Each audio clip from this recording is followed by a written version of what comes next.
Buongiorno amici del canale, vi ho portato nella mia camera da letto, nulla di hard, ma vi porto qui perché bisogna fare un restyling di queste pareti, ne hanno viste tante, ho avuto 3 bimbi, c'è ancora un lettino qui, ho cambiato anche il letto perché serviva un letto molto più grande, avendo 3 bimbi, spesso la notte arrivano nel letto con noi e quindi abbiamo dovuto prendere un letto un pochettino più largo. E Stefano si è fatto prendere la mano, ha preso questo letto imbottito, di velluto con queste borchettine un po' vincolanti e quindi mi obbligheranno a togliere questa carta da parati che purtroppo è messa un po' maluccia, infatti è staccata in tanti punti, ha subito un po' di umidità e si toglie veramente molto bene, guardate.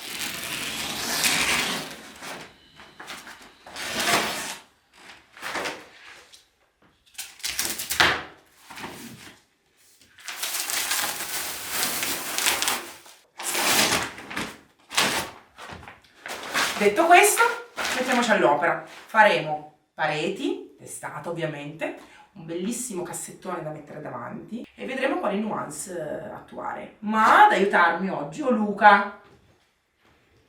Come sei bello? Ciao. Sei venuto a aiutarmi perché questa mi è presa un po' così. Stamattina quando è entrato ho detto, non me l'aspettavo così questo letto.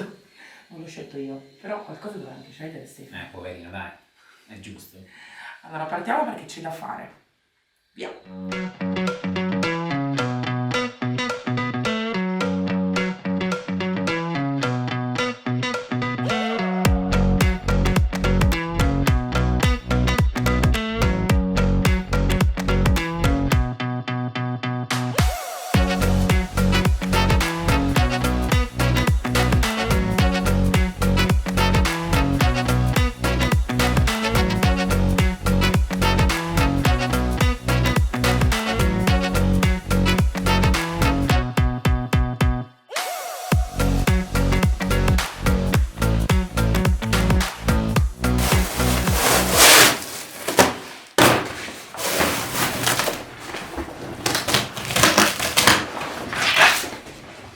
È venuto via talmente bene che quasi quasi se non è rovinata la posso usare per magari foderare dei cassetti, chi lo sa. La tengo, la piego e vediamo. Finisco l'ultimo pezzo fino in alto e dopodiché andrò nel mio laboratorio a iniziare il cassettone. La parete deve essere comunque ripulita da eventuali rimasugli di carta di colla. In questo caso io prenderò un panno dove sicuramente un panno morbido di gomicofibra, un secchiello con dell'acqua calda tiepida, metto dentro del sapone neutro, lavo la parete, la lavo tutta perché qua c'è uno stucco veneziano e purifico bene la parete, la tolgo da eventuali residui di colla e di carta in modo che sia perfetta per iniziare a colorare con Magic Wall. Avete visto quanti siamo oggi? Oltre Luca che mi aiuterà a arredare la mia bellissima camera da letto, c'è anche Emma che mi darà 2 forti mani perché comunque il progetto è bello ambizioso, abbiamo solo 2 giorni e bisogna fare questo bel cassettone col comodino, purtroppo solo uno non c'è, purtroppo non c'è più e non me l'hanno mai venduto. Le pareti e fare anche una bella, no ma non lo diciamo cosa facciamo, perché il progetto finale lo vedranno solo se seguono il video tutorial fino alla fine. Questo è un video importante, quindi mi raccomando guardatelo con un po' di calma, dopo popcorn davanti alla TV. Allora abbiamo protetto come sempre il cassettone con il nastro carta, perché sapete che io non amo decorare anche le guide, e stenderemo una bella base di Rocher. Perché Luca Rocher? Perché ci serve come punto di riferimento, visto che siamo andati a prendere delle situazioni che troveremo poi nella camera e così bilanciamo i colori. Vanno sempre bilanciati i colori. Vanno bilanciati, ovviamente il muro deve un po' spiccare rispetto al mobile e il mobile deve spiccare dal muro. E quindi il Rocher come base per questo bellissimo cassettone in stile barocco. Il pavimento è in legno. Ai lati ci sono le ciambrane delle porte in legno, bellissime, e quindi bisogna essere molto attenti a cosa si combina oggi. Non si può partire da una tonalità più chiara di un Rocher.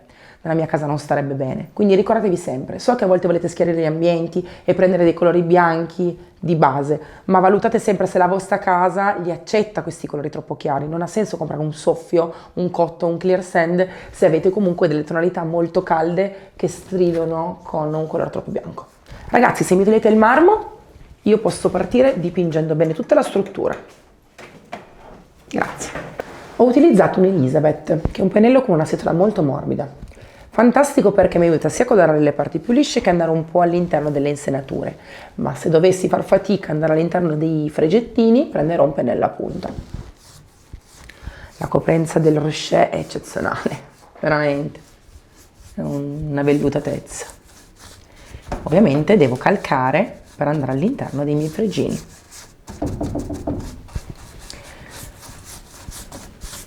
E voilà, è un colore veramente, veramente azzeccato per la mia casa. Il pennello a punta è tozzo, con le setole incrine, ma a punta. Quindi se voi prendete la pittura, non farete nessuna fatica ad andare all'interno del fregino. Sarà divertente e per nulla faticoso. Prendete il pennello della ghiera, mi raccomando, così non vi affaticate il polso. Guardate, è una piuma, lo passi e toglie qualsiasi imperfezione. Bellissimo. Un velluto.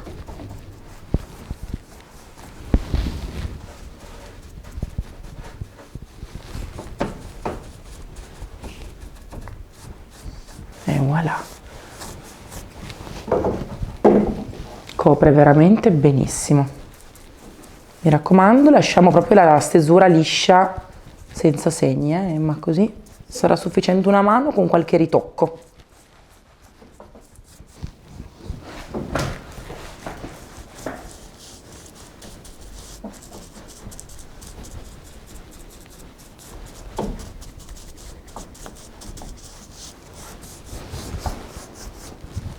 Ora rifinisco anche i bordi. Bene. Il laterale.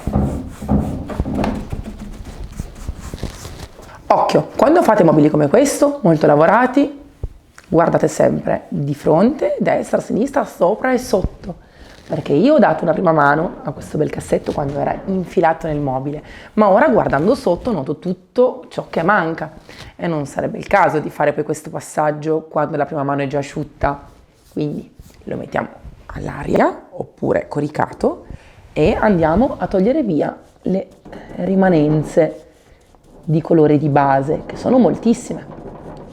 Quindi occhio, questa cosa solitamente la si vede sempre alla fine, quando è ora di dare per la seconda mano. Ecco qua.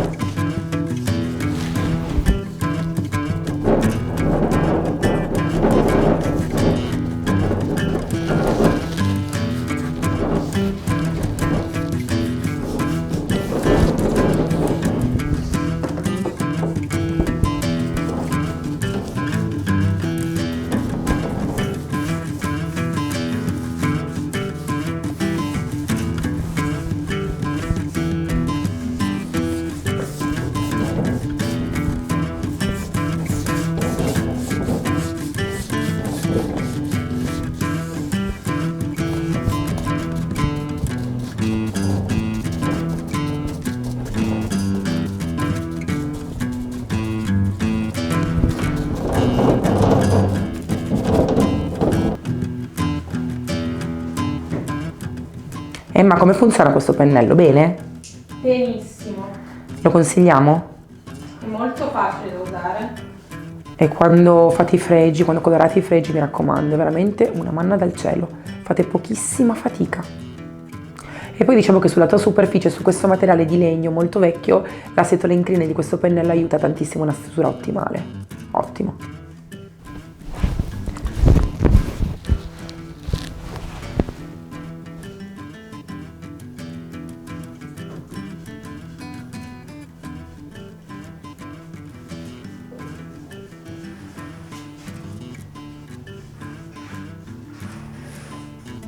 È già ora della seconda mano, ma non sarà una seconda mano perché copre talmente bene il mio Rocher che qualche ritocco sarà sufficiente. Guardate, è già perfettamente uniforme.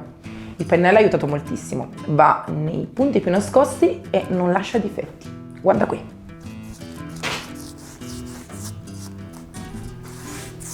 Io continuo sul frontale e tu sulla struttura? Sì, vado avanti sui laterali. Bellissimo. Infatti basta veramente passare un pennello quasi scarico per avere una copertura totale del 200%, meraviglioso.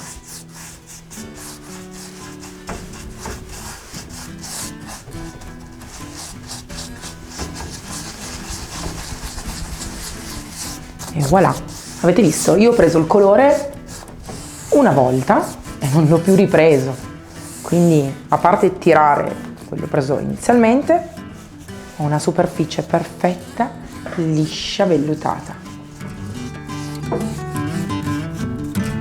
E voilà!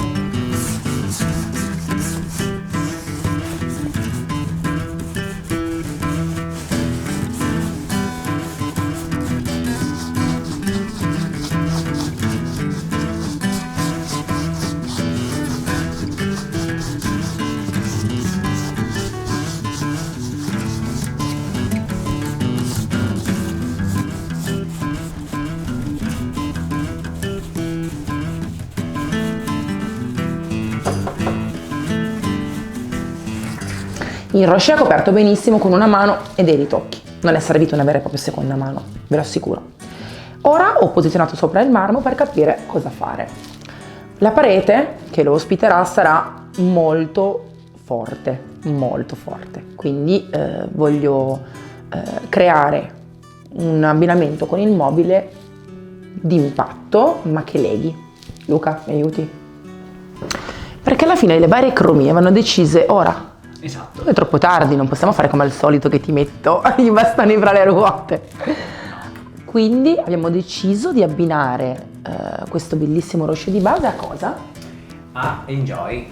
Enjoy perché è l'insieme di tante sfumature, perché comunque dobbiamo basarci su tutti i colori che fanno parte di questo marmo, e per creare un equilibrio armonioso e confortevole abbiamo deciso di utilizzare Enjoy proprio perché è la somma di tutte queste sfumature, secondo me. E lo andremo a mettere sui nostri fregi con un pennellino molto delicatamente. Ma voglio farvi arrivare al ragionamento che c'è dietro l'abbinamento di colori, perché eravamo indecisi su 3 tonalità. Abbiamo detto facciamo tortorelle, Sì. facciamo madame, facciamo cherie. Sì. Volevamo fare un qualcosa più di impatto, ma alla fine deve esserci quello che tu mi spiegavi prima: armonia. Armonia, ma soprattutto equilibrio. Equilibrio. Che ci deve essere in ogni stanza, se vogliamo che questa stanza, proprio perché parliamo di una camera, sia confortevole. Esatto, quindi non importa se le pareti poi saranno molto forti, lo vedrò spesso la mattina appena tutte le mattine appena mi alzo, perché ce l'avrò di fronte a me, quindi deve comunque essere, diciamo, delicato e leggiadro nel suo ambiente, non deve essere troppo prorompente, poi mi stufa altrimenti. Un segreto, guardalo anche tu. La matassina d'acciaio non serve solo per sverniciare. Guardate questo bordo del marmo molto vecchiotto e usurato. Prendiamolo un pezzo. Venite con me. Guardate qui. Passandola luciderete il marmo e toglierete tantissimissimi vecchi segni. Guardate. Guardate come lo sto lucidando. E voilà, guardate qui il colore e guardatelo qui. Ora continuo. Guardate come si schiarisce man mano che io passo, come vanno via tutti i depositi del tempo. La paglietta è assolutamente da tenere, perché in questo caso il marmo lo ha lucidato, ha tolto macchie, depositi, sporco e ha lisciato in un modo pazzesco, è velluto. E non servono chissà quali intrugli. Eccolo qua.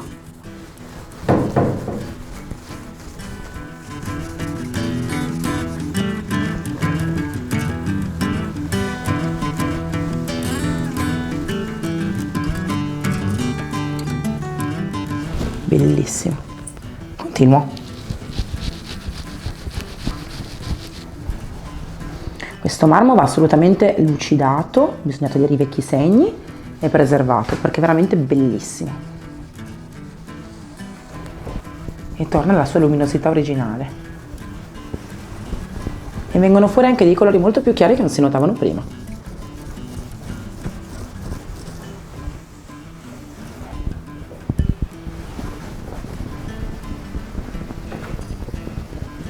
Abbiamo messo un po' di Enjoy in questa bella scodella per creare una nuance perfetta per la mia cassettiera.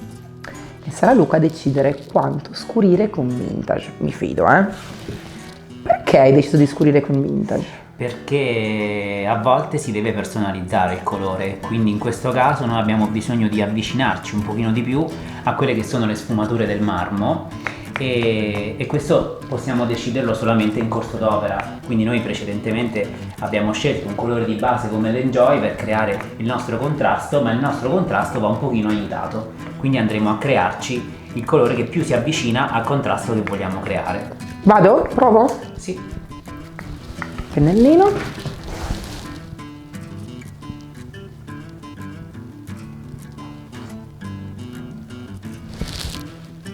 Sarà un lavoro certosino, perché col pennellino andremo a colorare tutti i nostri fregi. Dobbiamo tenere vicino un pannettino in microfibra perché se sbaviamo si deve pulire subito. Sapete che questo lo faccio spesso ed è un momento in cui bisogna essere molto molto precisi.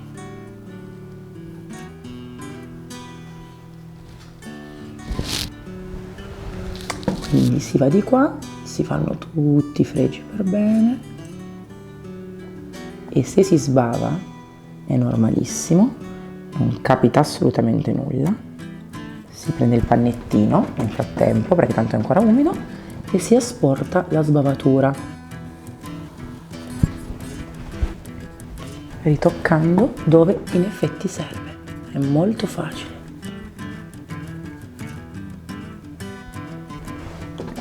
Visto? Poi faremo una seconda passata con un ennesimo colore per anticare, quindi non mi preoccupo troppo della precisione del colore steso sui miei fregi, ma deve comunque esserci un lavoro fatto bene. Per fare questo lavoro è importantissimo mettersi comodi, quindi mi raccomando, trovate la vostra soluzione ideale. Io sono comoda per questo lavoro, ma forse non per voi, per farvi vedere, ma vi assicuro che è molto semplice se si lavora in comodità.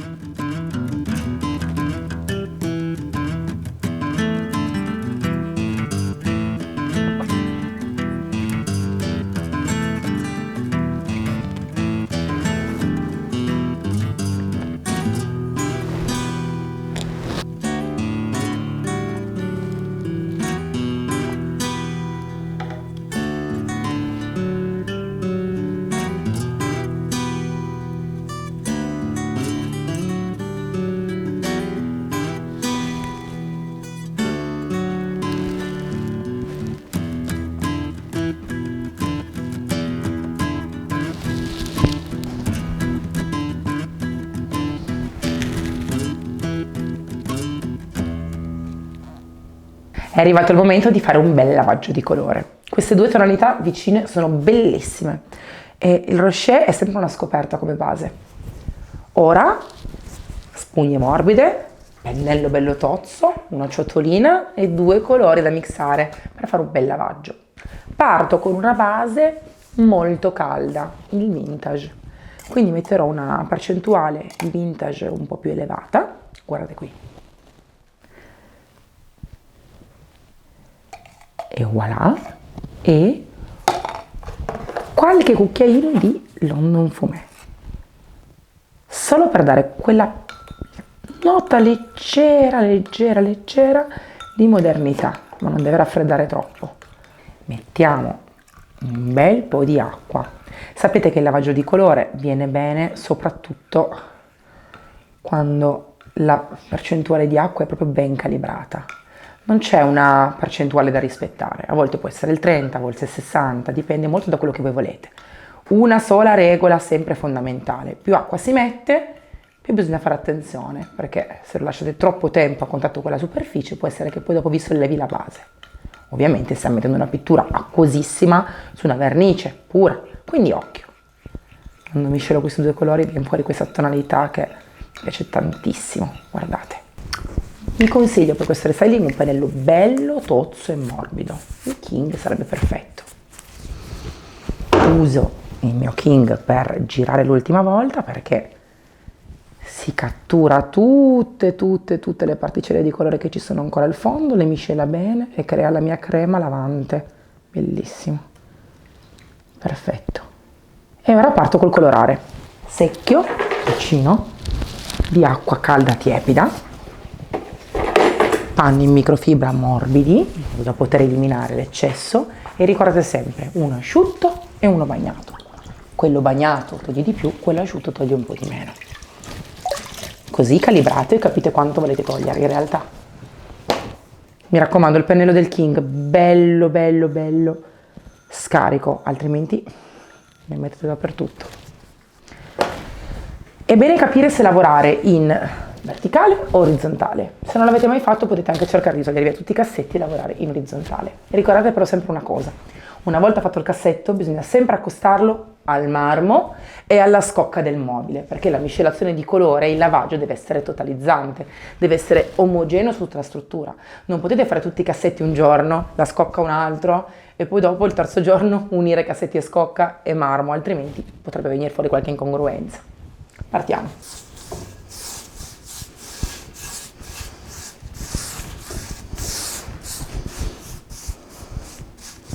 Scarico ancora.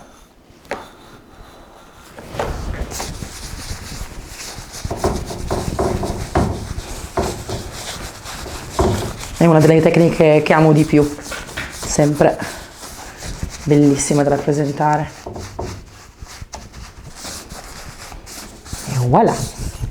Ricordate che più accarezzate il mobile, più fa schiuma, quindi se viene fuori una schiuma sulla superficie non vi preoccupate.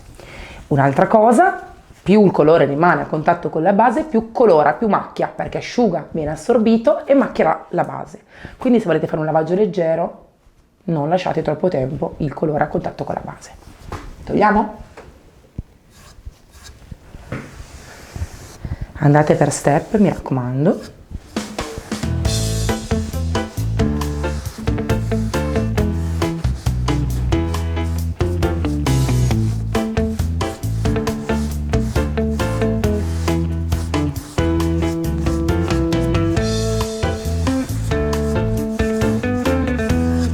Giro.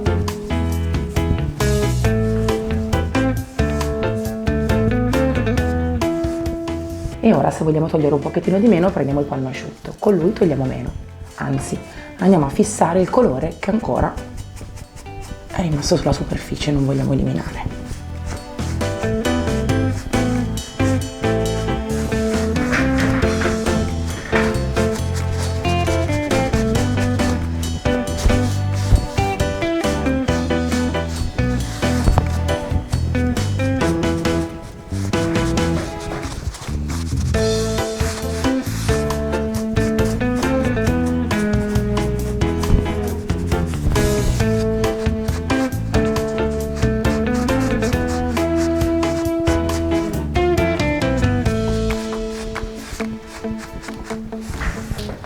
Vi consiglio di fermarvi un secondo, allontanarvi e capire che vi piace, se vi piace.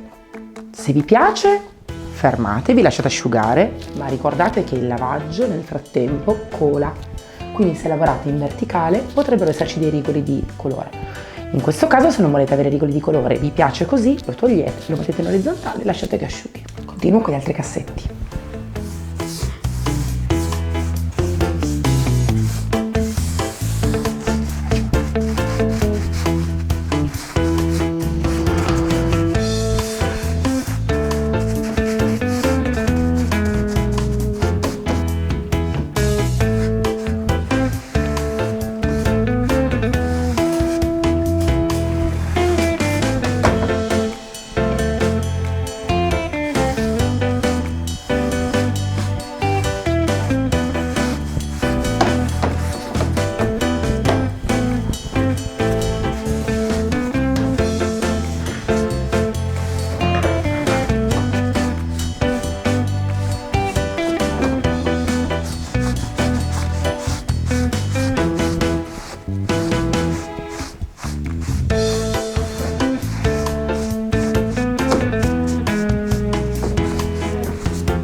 Ultimo passaggio per oggi, perché domani sarà una giornata importante. Coloro tutte le pareti e devo cercare di creare il mix perfetto per far spiccare il mio cassettone. Ora cera, proteggo e domani mattina partiamo col progetto vero e proprio le pareti.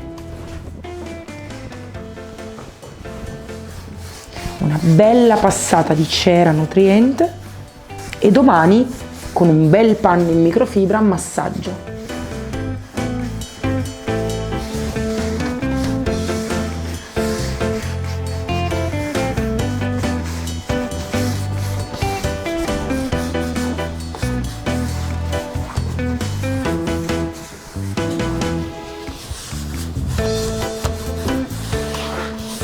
Riguardandola mi è venuta voglia di aggiungere un tocco di luce delicato che mi scaldi il mobile prendendo spunto dalle tonalità del marmo.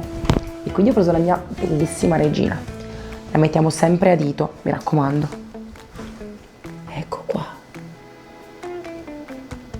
Come se fosse quasi un gioiello che impreziosisce.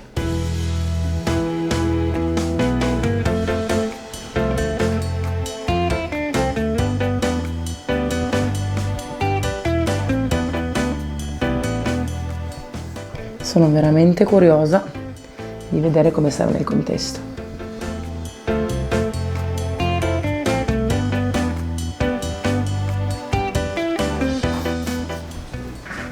Ora continuo, finisco tutti i miei fregini e anche un po' i laterali. Domani lo vedremo nel suo ambiente finale, ma dopo le pareti.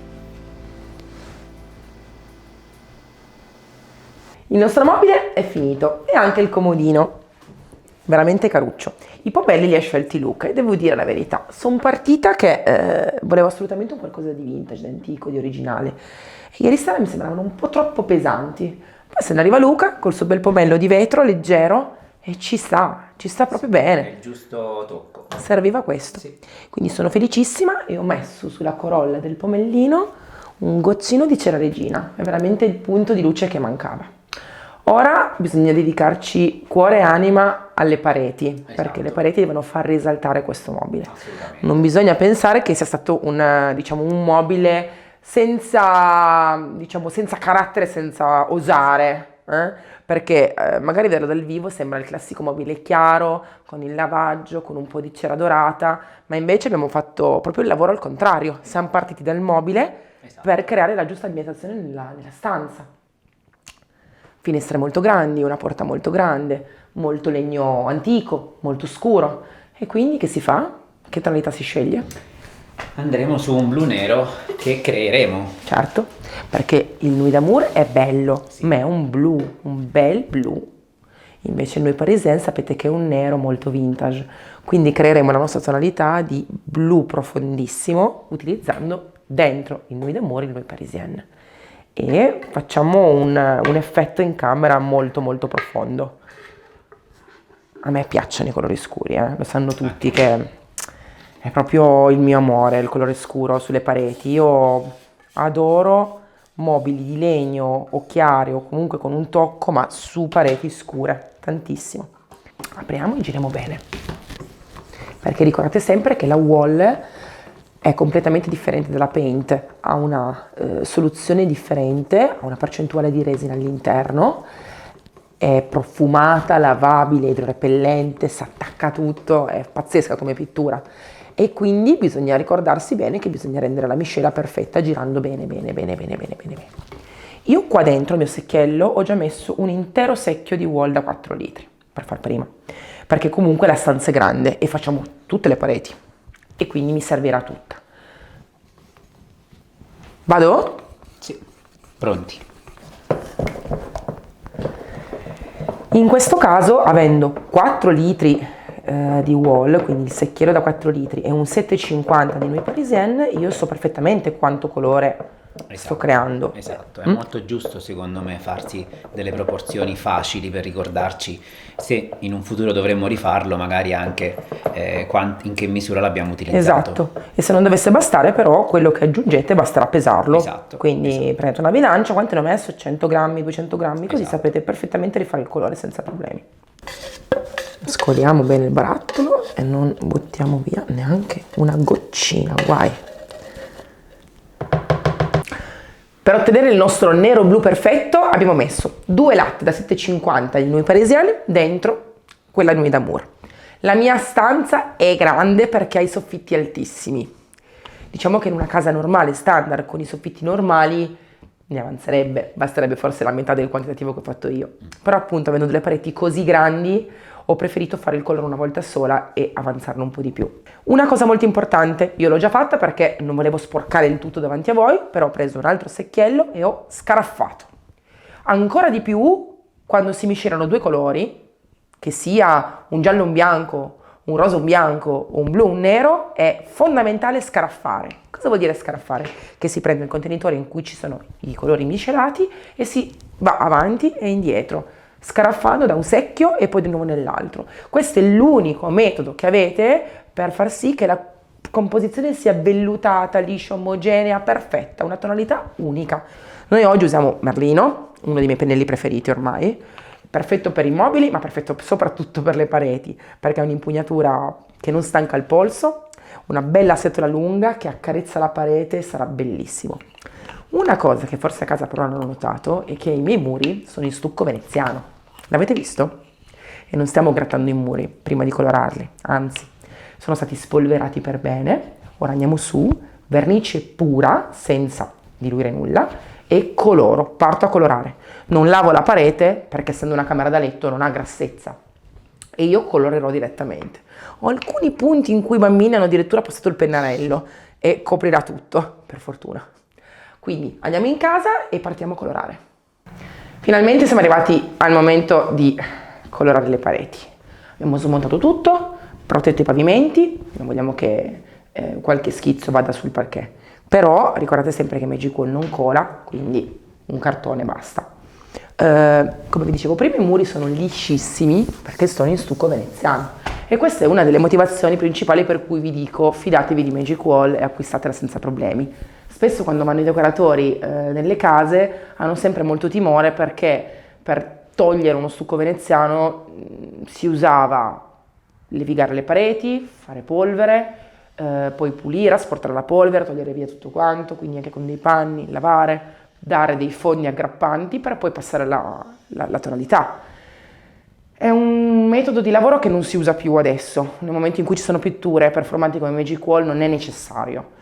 Qui la pittura non è grassa, come vi dicevo prima, perché non è una cucina. Magari se fosse stata una cucina avrei anche lavato la parete, ma qui vi assicuro che non lo è. C'è solo qualche segno di pennarello che poi andremo a coprire insieme. Quindi fidatevi, pittura pura, Magic Wall, pennellessa perché io lo amo stendere il colore a pennello e voglio che, diciamo, la lavorazione dello stucco veneziano rimanga quasi. A me piace Magic Wall quando con la mia pennellata raffazzonata tira fuori proprio la modalità di stesura così un pochettino raffazzonata. Ci divertiamo tutti e tre? Mi aiutate a colorare così facciamo in fretta? Bisogna finire in mattinata, eh? Ce la facciamo? Ce la faremo. Via! Come vedete io nel mio secchio ho messo la retina, è fondamentale per fare un buon lavoro, soprattutto quando si deve fare un'intera stanza, perché carichiamo bene il pennello in questo modo, ok, ma poi scaricare per evitare di colare in giro e sprecare colore è fondamentale. Ricordate che si carica, si trattiene e poi si lavora in questo modo. La pittura, per essere veramente coprente, non deve essere troppo tirata, soprattutto quando si va su una superficie così tanto lucida. Se voi sotto avete una superficie lucida e continuate a tirare il colore, anche quando sta già iniziando ad asciugare, invece di mettere, coprire, togliete. Vedete, in questo momento io ho steso questa chiazza di colore e la lascio così. Non vado a tirare per farlo rendere di più, perché otterreste il senso opposto. Più la tirate la pittura e meno copre e vi costerà di più perché dovrete fare un'altra mano. Invece in questo modo, tenendo la pittura pura e non tirando troppo, basterà qualche ritocco se è necessario in seconda mano. Vedete, ho fatto questa chiazza di colore, ora prendo colore e continuo collegandomi al colore appena steso e stendendo senza una modulistica, anzi in modo molto molto morbido e a caso. ha una copertura pazzesca e aggrappa veramente benissimo. Ovviamente ricordatevi sempre, se avete come me una parete in stucco veneziano o se avete una parete smaltata, non tirate la pittura, ok? Lasciate che aggrappi, anche perché in questo punto qua, non ci crederete, ma sta già asciugando. Poi siamo in casa, è vero, fuori piove, ma c'è il riscaldamento acceso, quindi fa caldo. Questa prima chiazza di pittura sta già tirando, sta già asciugando. Quindi per noi è fondamentale mettersi in testa che se vogliamo far rendere la pittura ancora di più, deve essere stesa pura e non deve essere tirata. Quindi usate il pennello con questo tipo di manualità, impugnandolo dal basso, e vedrete che la resa sarà elevatissima. Un'altra cosa, le pitture come Magic Wall, che sono leggermente resinose, asciugando tendono a scurire di una tonalità, quindi non vi preoccupate, ma da bagnata sarà leggermente più chiara che da asciutta.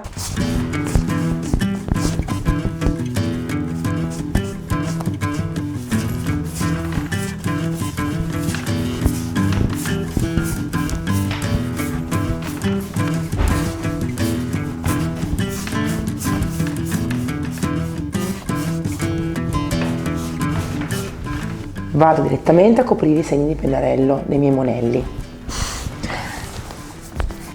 Ora è facile perché io ho un colore molto scuro, però voi non vi preoccupate perché la soluzione di Magic Wall sigilla tutte le macchie. Quindi se voi avete dei segni come me di pennarello e utilizzate un colore chiaro, con 2 mani pure, sicuramente la prima sigilla, la seconda totalizza, toglierete anche le macchie di pennarello, quindi non vi preoccupate.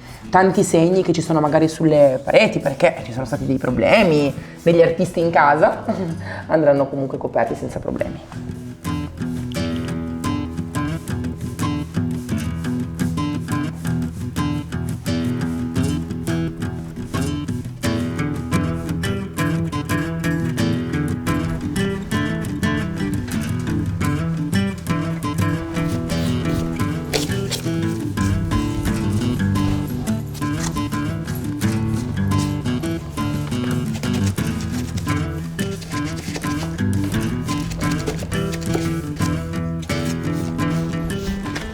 Nella parte alta, dove c'è il cavo di seta che esce dalla parete, c'è un buco che non mi piace.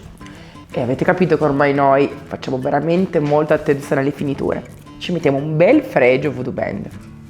Però il cavo esce già dal muro, quindi bisognerà intagliare il fregio anche in questo senso e poi applicarlo in modo che non si noti. Bisogna fare un po' di attenzione.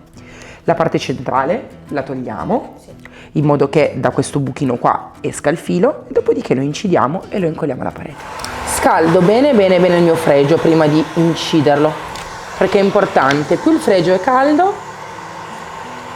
e meno si vedrà l'incisione e il taglio e più si fletterà bene. Quindi il trucco è proprio questo, inciderlo dopo averlo riscaldato alla perfezione. Io utilizzo il mio phon termico, ma se voi non ce l'avete, mi raccomando, un phon normale va benissimo. E voilà, sento già che è morbidissimo. Guardate, si modella alla perfezione. Quindi ora incido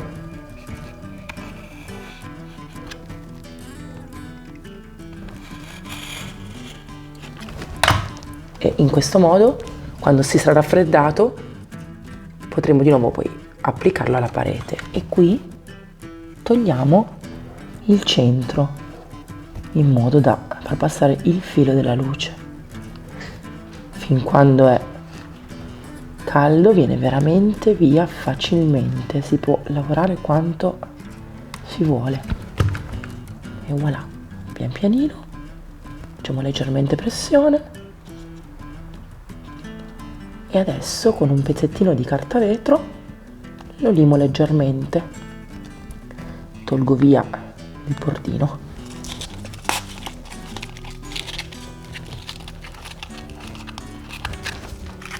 E lo carteggio leggermente in questo modo. Tolgo tutti i difettini lasciati dal taglio e lo rendo più liscio. Ecco qua, c'è già il fregio, la colla. Ora apro, chiudo, un gioco da ragazzi. Lo centro per bene e sembra un rosoncino nato veramente qui. Bellissimo. Qua fa molto caldo perché sono vicino al termosifone e ovviamente questa cosa mi aiuta moltissimo anche a far aderire meglio il fregio. Guardate, non si nota nulla, ma è anche già asciutto.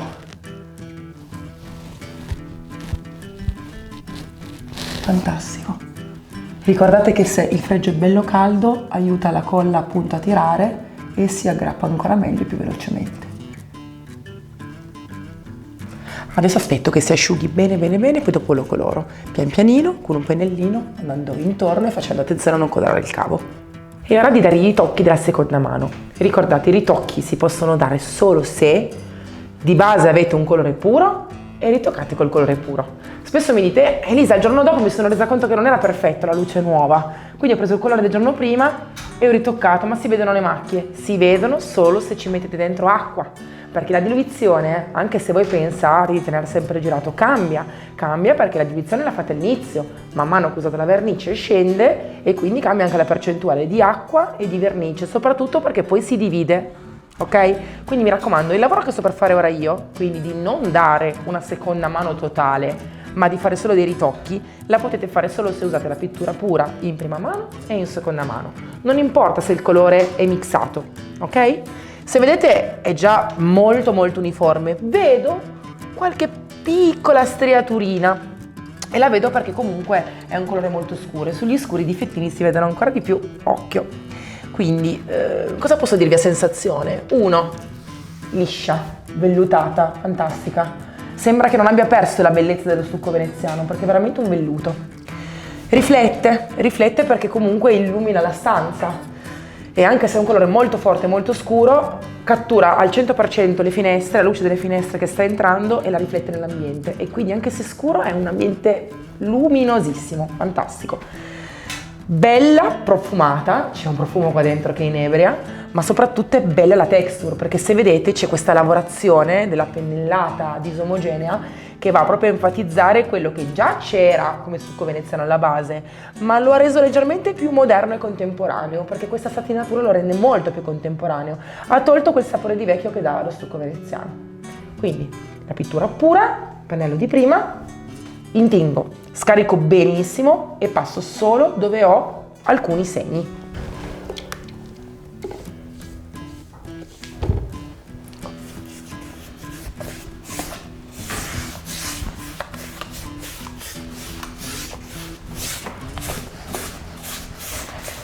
Non si potrebbe fare un lavoro del genere così disomogeneo se non avessi utilizzato la pittura pura, perché assolutamente si sarebbe vista la differenza tra prima e seconda mano. Quindi mi raccomando, non cadete nel tranello di diluire sempre le pitture per forza, perché la diluizione a volte poi vi frega e invece di usare meno pittura ne usate di più, sarete obbligati a fare 2 mani totali, ma soprattutto spenderete più soldi.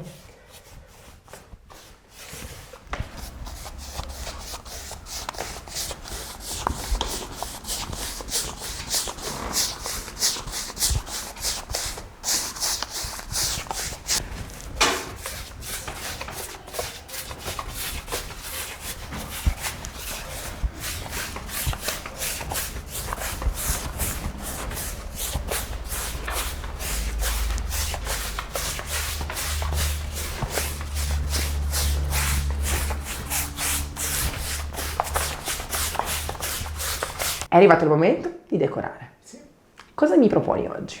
Allora, andiamo a fare una parete di quadri scomposta, quindi irregolare, per riempire il vuoto sopra il letto. Sai che tutti abbiamo difficoltà, no? Cosa mettiamo sopra il letto? Io non vedo l'ora che tu vieni a trovarmi per fare le pareti scomposte, perché è una cosa che io non so fare.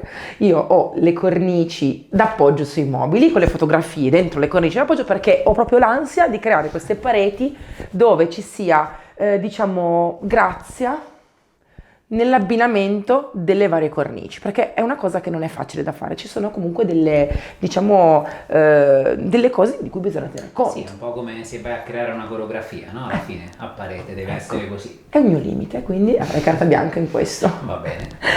Però gli ho messo comunque, diciamo, tra le mani un bel mood. Direi. Ho preso un po' di anni fa, a Mercante in Fiera, questi bozzetti bellissimi che sono stati fatti a mano di alcuni vestiti d'epoca. E ho detto, per quale motivo, Luca, non li utilizziamo? E lui, utilizziamoli.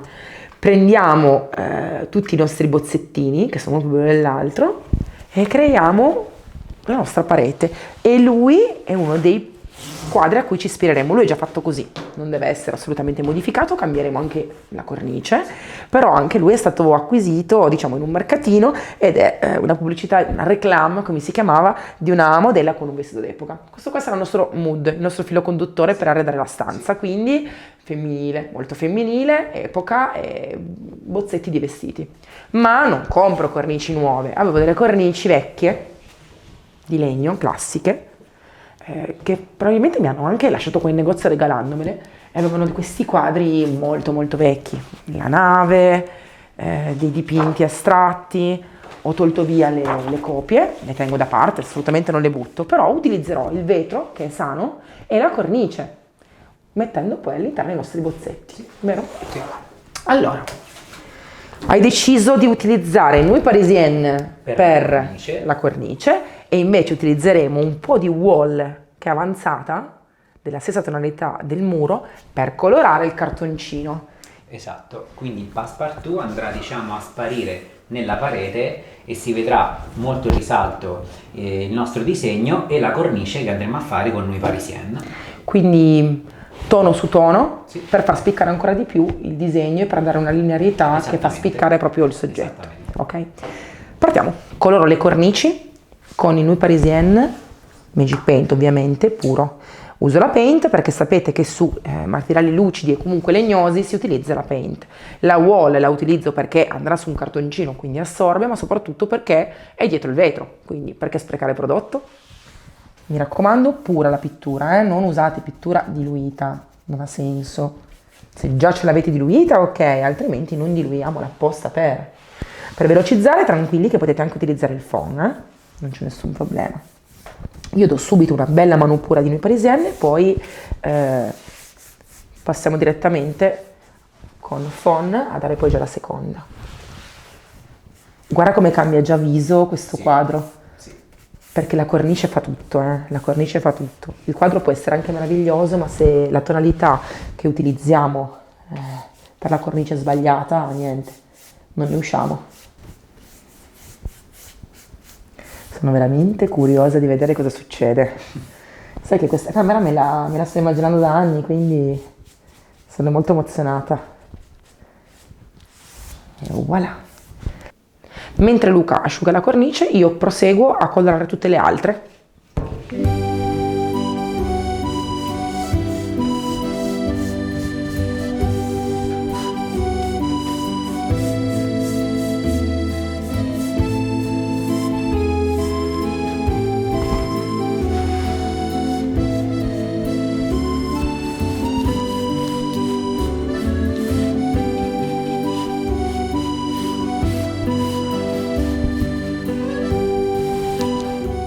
Ecco il cartoncino che servirà come passepartout.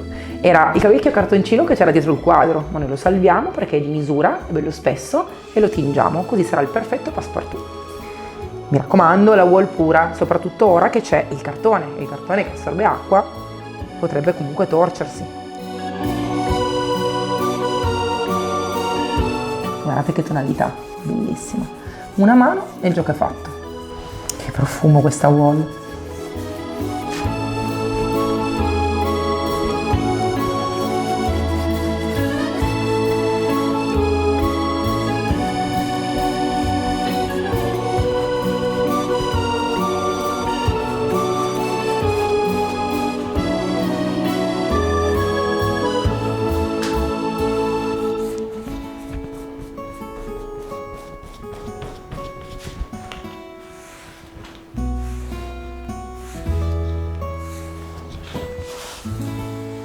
Una sola mano e ho finito.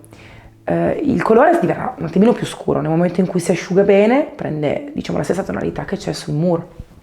Ora faccio asciugare la cornice seconda mano e dopodiché li assemblo e vi faccio vedere com'è. Anche questo restyling è finito e sono felicissima. È stata una settimana molto intensa, ma, perché abbiamo fatto anche un altro progetto, ci abbiamo messo solo 2 giorni in totale per fare tutto. Ragazzi, un giorno per fare mobile e comodino e un giorno per colorare tutto quanto e riarredare. Sono veramente, veramente felice perché adesso me la sento veramente mia. Questo tutorial servirà per darvi un input differente in futuro. Faremo sempre di più restyling totali come quello che abbiamo fatto in questa stanza, perché vogliamo darvi proprio sicurezza, forza, farvi capire che non servono tanti soldi, ma serve un po' di buon gusto, serve un po' di studio, serve capire quali tecniche amiamo o no e cercare di reinterpretarle, perché si possono cambiare interamente gli ambienti con pochi gesti, con poche mosse. Beh, ovviamente il tocco di Luca è inconfondibile, questa è una fortuna mia. Metterò però qui nelle 2 nicchie, che ci sono ai lati, 2 librerie piccole che vi farò vedere però in un altro tutorial, altrimenti tutto oggi non va bene. Sono anche felicissima dei quadri perché la profondità che dona il passepartout uguale al muro è veramente bellissima e questi bozzetti adesso spiccano, sono veramente bellissimi. Sono felice di aver dato un tocco vintage a questa parete che è meraviglioso, bello bello bello bello. E ringrazio i ragazzi che mi hanno aiutato perché senza di loro non sarebbe stato così veloce, così tutto bello e perfetto. E al prossimo restyling, ciao!